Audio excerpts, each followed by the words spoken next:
Hey guys, it's Marcus from Ascensionism, and today we're going to be talking about rappelling versus abseiling.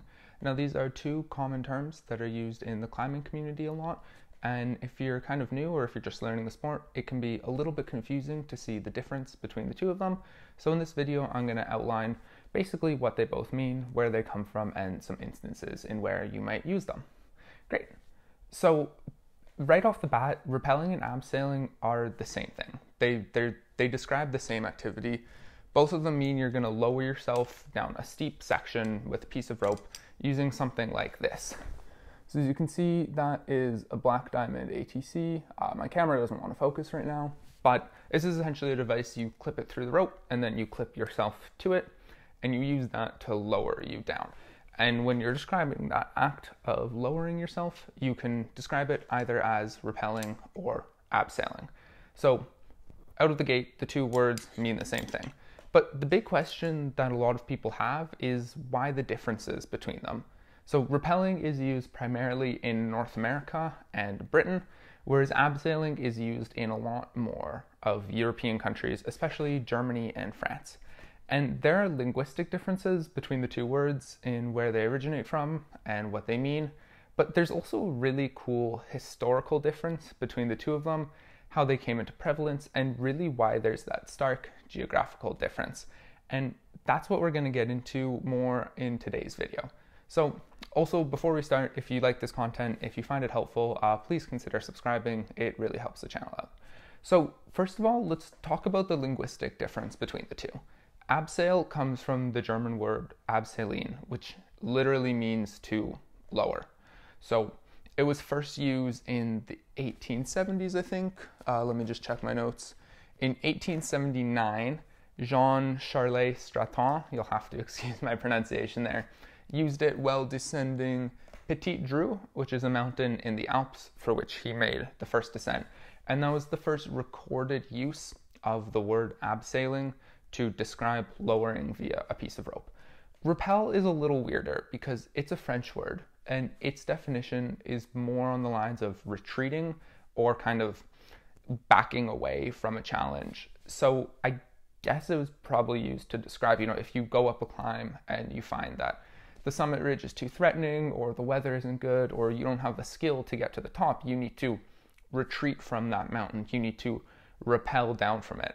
But I actually couldn't find any instance of the word rappel being used to describe that act until 1944, and even my source on that is a little bit questionable. So rappel didn't come along until a lot later, almost until the 1950s, is when the word rappel started to be used to describe the act of lowering down a rope. And again, that time in the 1950s, when rappel started being used in North America and when abseiling kind of gained and kept its popularity in the European countries, is a really interesting kind of offshoot of what was going on in the broader mountaineering and climbing community at the time. So to really understand why those two words are used in different areas, you need to understand where the sport of climbing was in the 1950s. And at that time, rock climbing as an activity didn't really exist. When people were using abseiling, they were using it to describe what they were doing on mountaineering adventures, right? So the goal of climbing a mountain, this would include ice climbing, glacier crossing, some rock climbing, some scrambling, a whole kind of range of outdoor activities used to get you to the top of a mountain. And that sport gained popularity. It first kind of was invented in the late 1700s when two men climbed Mount Blanc in France, I believe it was, and that was kind of the landmark mountaineering ascent.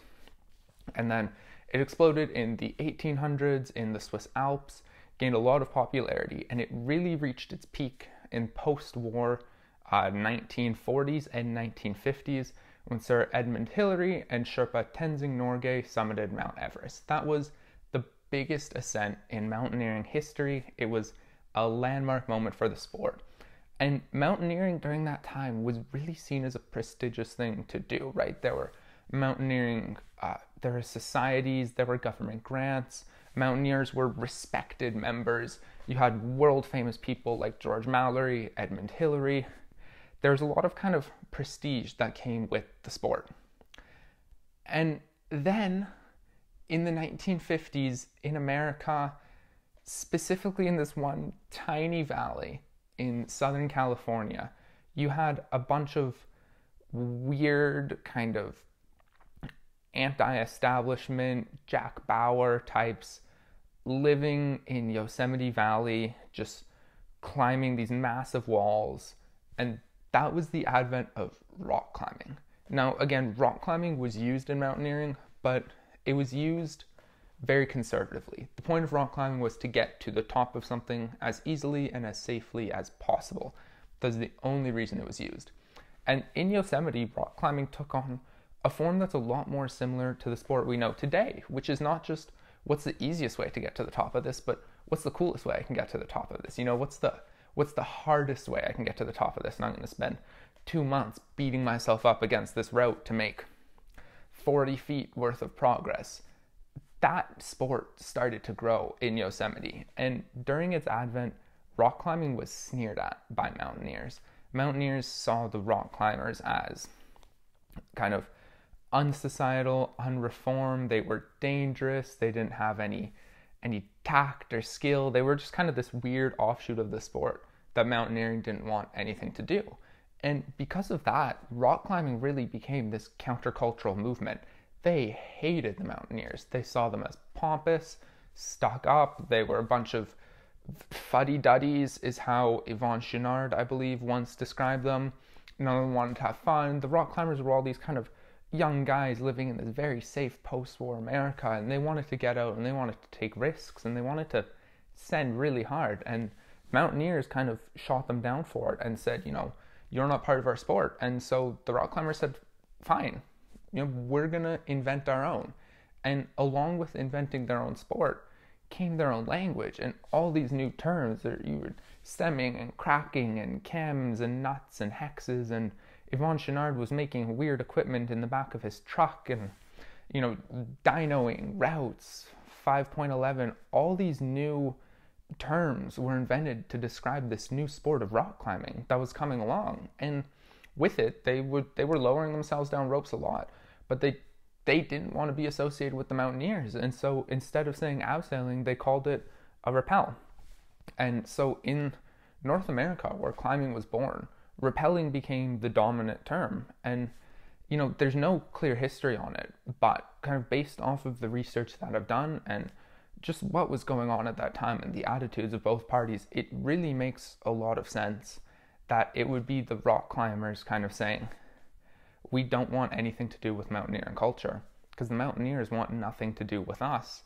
And because of that, they invented their own vocabulary, and that's why rappelling and abseiling kind of are used in different places in the world. So again, you can see in Europe, where mountaineering was born and where it had a lot of prestige, the mountaineering term abseiling is used very commonly to describe lowering on a piece of rope. And in America, where it was rock climbing was born in the 1950s, and they kind of rejected that hardcore, very prestigious mountaineering community, they started using rappelling. And that's why you have those two words. So that's the history of rappelling versus abseiling.